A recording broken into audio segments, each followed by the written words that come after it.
চলো বন্ধুরা, আজ আমরা ঘুগনি বানানো শিখব, যেটা হবে একদম দোকানের মতো।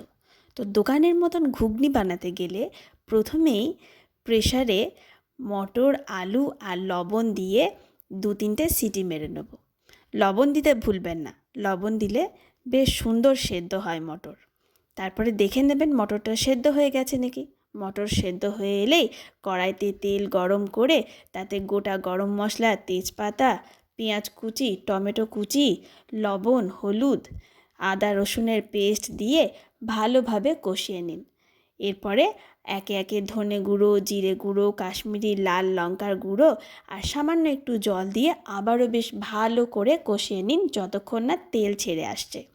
ব্যাস, তারপরেই সেদ্ধ করা মটর আলু দিয়ে বেশ খানিকক্ষণ চাপা দিয়ে মটর আলু নরম হয়ে আসবে।